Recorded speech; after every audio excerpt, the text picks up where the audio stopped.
Hi, this is how I tie my knots on pouches, and then I'll show you how that I put them on my slingshots.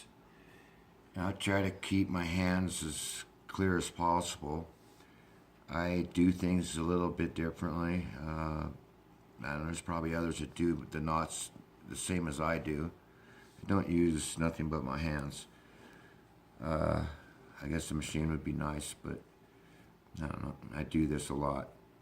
So I first look at the pouch and I decide which way I want to grip it. Do I want to grip it on the smoother side? Do I want to grip it on the outer side? Sometimes the grip's a little different. Some folks like the outside a little smoother even because it can slip out of their fingers easier on with target practicing in light bands. It's kind of nice actually. Me preferably I like a little bit more texture, and sometimes it's even hard to tell if there is a difference. On this particular set of bands, I want since I want to shoot it like this, I want these rubbers, the little flaps that end up on the outside of the brown. So in order for me to do that, I'm putting 2 bands on per side because I'm setting this up to be a little bit hot. Anyway, what I do is I take it. I don't really fight things. I just want to get it through the hole to begin with. And so I stick it through the hole, and I just pull it through. And 2 bands are a little tighter than a single band. It'd be much easier to actually pull that through.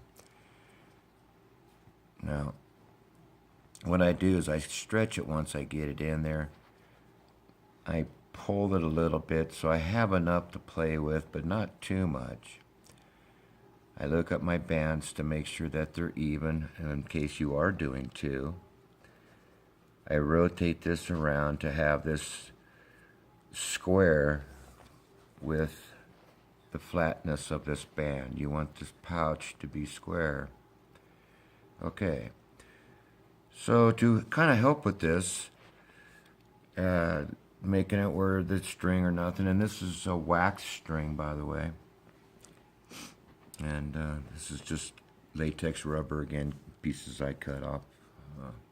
So the way I try to do this is I get approximately that much, and I'll start there, and then what I'll try to do is I actually try to roll in towards the center. You see how I just kind of roll it in, and then I'll take the other part on top and just flap it over and then grab it. Then I look down on the other side and I'll do the same, and then I fold it over and I try to grab it there with that being folded over at that point, like that. Now, you see that one edge right there is flapping a little bit? It don't really matter. But what I want to do now is I got a lot of rubber there, so and here's how I tie my knot. I'm holding on to that little flap. I pull it over like this. I'll make a wrap around it. I leave about that much on the outside. I'll make a wrap around it. And then I come over. All I do is just go around it. Then I put this through. The hole there. It's just, like a regular knot you would do. Then I take the other side of it, and I want to do that twice, but I want to go from the other side. Same piece, though. And you just, pull it out a little bit, and you pull it, and you pull it a little, and you pull it a little. And you kind of do that evenly across while you're holding on to it. And you don't want to do it tight. You just want to do it to kind of hold it. Okay, now I look at that a little closer. Okay, I don't like pinching the leather because it'll make it curl. After you shoot it, you'll start seeing that. So you got to give it a little more room. So pull it down just a little. So when you really close that up tight, you're not pinching the rubber between this pouch, or it makes funny little lumps and stuff. So anyway, you see how I have that wrapped around one time, twice, and then I start pulling the pressure on it. Okay? I then don't have to worry about pulling it too tight. I have lots of time because I did a double. I went around that twice, one with the other, but it makes just a regular single tied knot actually hold. And then I go around the opposite side and I just do a single. And the wax string really helps it from undoing itself. Yeah, just a single. I pull as tight as I can. I come back to the front and I'll hit that same spot. Give yourself enough string so you can really grab it. And then I just put 2 knots into it there, you know, and then that's it. It's over, and I've never had one fail. And so then I just cut it down short.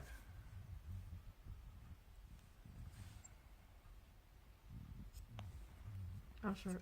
Very. I get right next to it. Just stay a still, stay hair, still. just a little bit. Now these are double bands, so it's a pretty fat knot. You always want to test you want to pull it hard. If you have too much rubber overhanging right here, it's not going to slip if you've done your job right. Just go ahead and trim it off nicely. It ain't going to go nowhere. See there? That rubber, you watch it, it won't move. Okay, now let's do the other side. Okay, on my pouch here, you'll notice I've decided to have this on the outside here. Okay, so I have to make sure I do that. How do I go about it? Which side do I go in? Yeah, do I go on that side? Yeah, looks like it. Okay. So again, just kind of get a point in there, anything, grab it and get it through. Okay. Now, re-look at it here. Okay, I'm going to fold it over like that. Yeah, that's the way it's supposed to be. Okay. All right. Look back at the front of it again. Make sure our rubbers are the same length. Pull yourself out a little bit of slack. Just a little. And then we talked about how we fold it over. See, you fold half over, like that.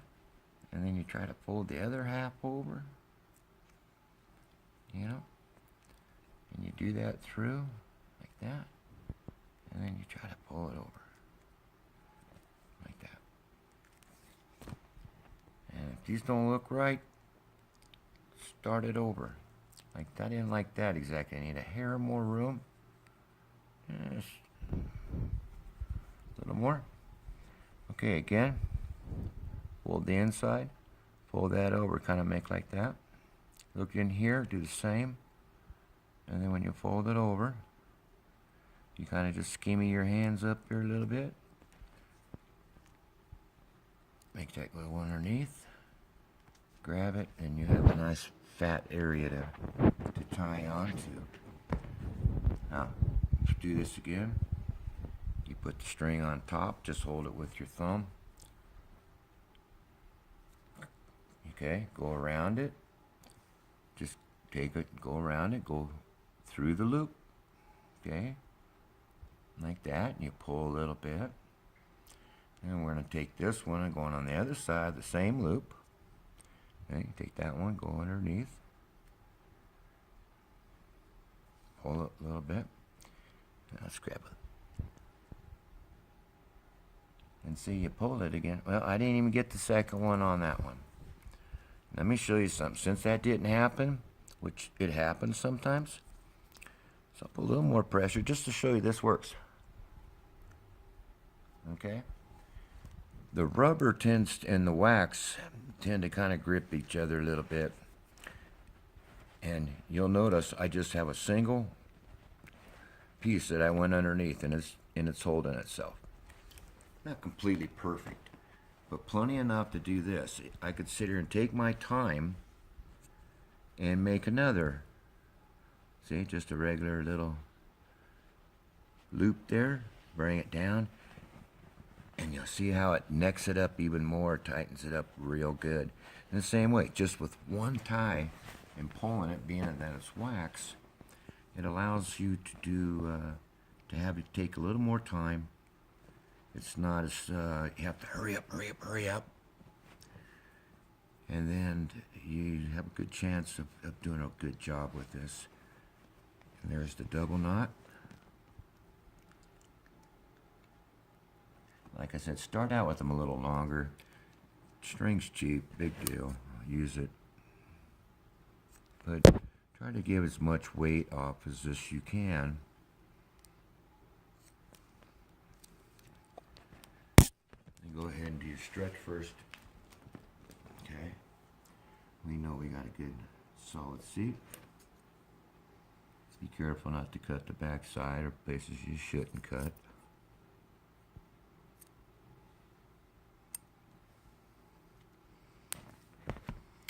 And that's it for that. Now, when you look at that, both these out tights needs to be the same. Same type of length, same type of design, pretty much the same way.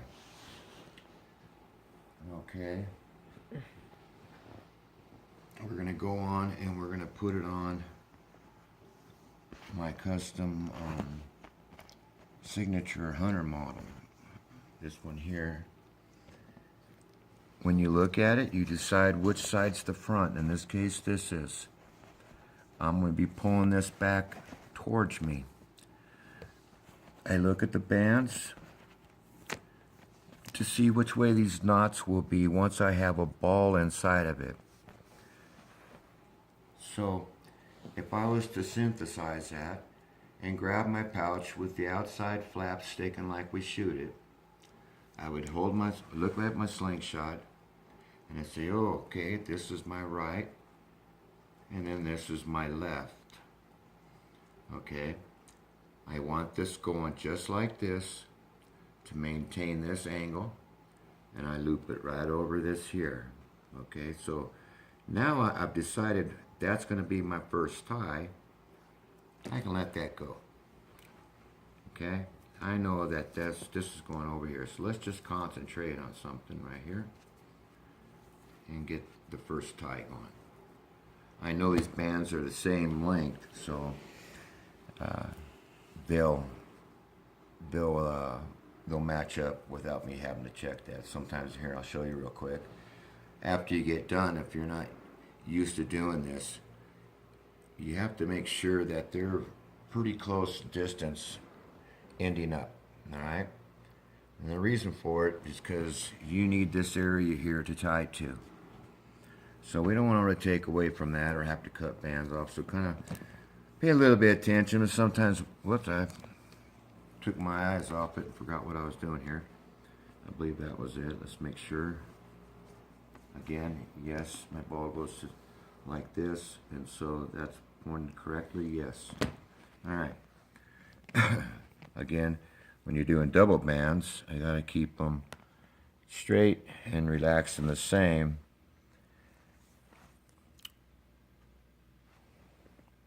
And it's not so much of a worry for a single, but you do with the double.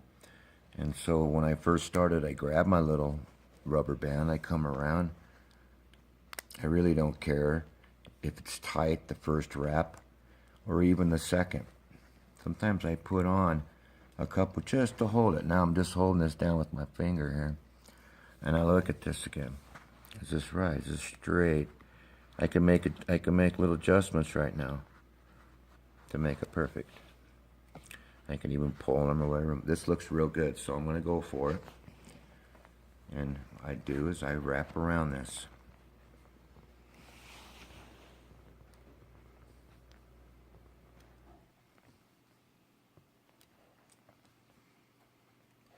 And I do it a lot. I'm not afraid to put a lot on there. Some people don't. I do. I've never had one come off though. And I'll do this through about half the band where I got a pretty good amount of wraps, and then I put my thumb over it. Now, some people will put a looped piece of cord so they don't like using their thumb. I just kind of, not overly tight because you want to get your finger in there. I just lap it around. I grab it right here underneath me. Get that out of the way. And see, I'm holding it. Then I just bring it up and put it underneath I take it and put it underneath my thumb, and I take my other finger here and I reach under, I'm pulling my thumb up to grab it. There you see me grabbed it. Now, I go ahead and pull it through. Okay? And then I go backwards. Sometimes 2, 3, 4 times. And usually it'll lock up after a couple. If it don't, I'll stop after that. And then I start wrapping again.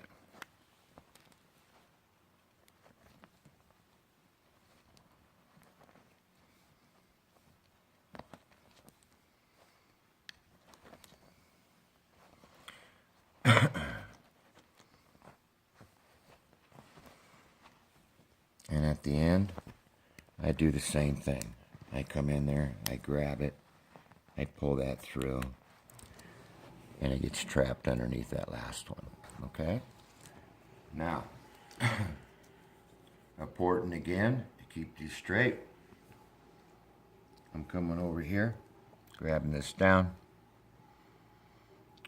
and I know that these are relatively straight, but you need to hold it parallel to yourself and look. Keep these straight, hold your hands here, keep that pouch straight, and keep this level, and keep the pouch in the center of your slingshot. When you pull down, they should both tighten up approximately, well, right at the same time. This one here needs to go in just a hair more, because actually I can see that on the other one, so that makes sense. Let's look at it again. Now look at it. I'm going to take it a little more. I'm thinking that's pretty close right now. Look at it straight. Look at it a couple different ways. You can see how it will change. The slack loosens up, but it should be the same right there. Okay. And so I know now where my next tie spot is. And I'll do the same thing. I grab it. I just put it underneath there. I relaxly go over around it, you know, not real tight because I don't want to fight it. I can let go now, make sure it's all look good, straight where I want it. Not, pull it over a little. Yeah, looking pretty good. Okay.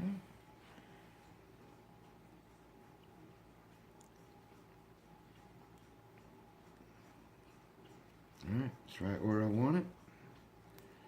And I do the same thing. I gave it lots of wraps. Rubber's cheap. And, you know, for a lot of slingshots, I've seen a lot of people have their forks protected from having their rubber hit rather than their... Here goes a wrap again to show you. I go around. Okay, and it's nothing tricky. I just kind of raise my thumb up so I can get underneath it here. And then I take that finger so I can grab that. This is what I'm trying to push through here. Just get it, pull it through that right there, right? And then again, I will kind of come backwards a couple times. The reason for that is sometimes it locks up and it gets even a better bind. Not always, but when you loop it twice like I'm doing, it's going to be about as good as it's going to be. I've used a lot of them where I used to do it just one, but you know, every once in a while I had one break and you know, unspool right in front of me where it didn't really hurt me. I didn't really show you that again here. One more time, same thing. I'm going to put my thumb in there. And I'm going to just go underneath my finger, grab it with my index finger, pull it through. And, you know, if I have bigger flap than I want, I can undo it a couple more, and, well, or I can cut it off. You know, you got a lot of options. I got a lot of wraps on there now. She's not going nowhere. And like I said, it can be protection of your slingshot. Look at that. Stay still. Well, it's not going to be really protect too much in this case because the only thing it protects is this part. But I've seen marbles and things hit that. Anyway, there you go. I hope you enjoy, and I hope you actually it made some sense to you. I hope. Take care and see y'all later. Thanks for watching.